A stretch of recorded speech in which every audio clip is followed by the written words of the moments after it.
Wisconsin is a major swing state for presidential election, but it could be a deciding factor as well for the Senate's balance of power.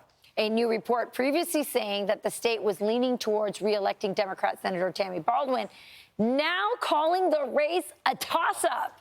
Eric Hovde joins us now. He is running in that Senate race. Eric, great to see you. Why has it changed? Why is it now a toss-up?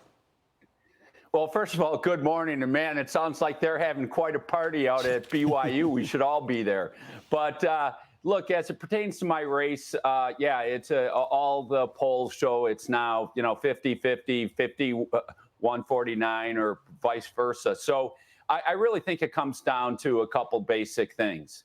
One, I'm talking about issues that matter to the people of Wisconsin, about what's happened to their wallets and how the inflation that Joe Biden and Tammy Baldwin supported all of the spending has really impacted their ability to buy food, groceries, energy costs, housing costs, car insurance, all the rest.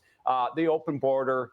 Obviously, that's a big issue. I've been talking about healthcare, how healthcare costs continue to go up and access to healthcare continues to go down. Affordable housing for young people. So I'm focused on issues that matter. Her campaign, conversely, all she's done is lie. I mean, it's rather remarkable that literally every single campaign ad is either an attack, complete crazy lie about me, like I want to take older people's Social Security away, or I support a national abortion ban. I never supported that. And of course I don't want. I want to protect Social Security. They're the one bankrupting it.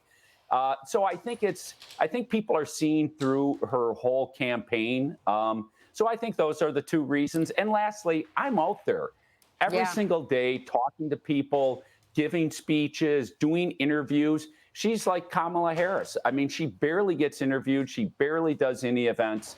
And she's just trying to coast through. So I think those are the reasons. Well, that's been her MO for years, Eric. I mean, she's been hiding forever. I don't think anybody really, this might be the first time her radical record has really been exposed. I heard that she didn't want to have Kamala Harris come campaign with her. Is that right?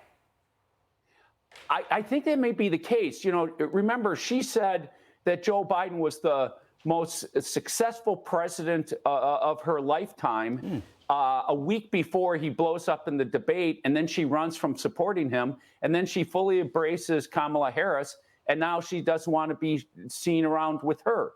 She doesn't know what to do. Again, she always masquerades back in the state as a moderate, and yet this is a senator who literally school boards are now fighting against the Department of Education and Agriculture to get their funds if they don't want to change Title IX to allow guys to play in girls' sports or guys to go in girls' locker rooms and bathrooms. And so we have school boards pushing back, and this is what the federal government's trying to force. And they're saying to school boards, if you don't accept it, we'll withhold money from you. So she's so radical on every single thing. So we're just continuing to point out these issues, charging hard, feel really good about it, need all the support. Go to erichovde.com. But things are really going well. It seems like every time we interview you, the Baldwin lead shrinks even more and more and more. It's a trend going in your direction. We'll see if it continues over the next 3 weeks. Eric Hovde, thank you for your time. Thanks, appreciate it. I'm Steve Ducey. I'm Brian Kilmeade. And I'm Ainsley Earhart. And click here to subscribe to the Fox News YouTube page to catch our hottest interviews and most compelling analysis.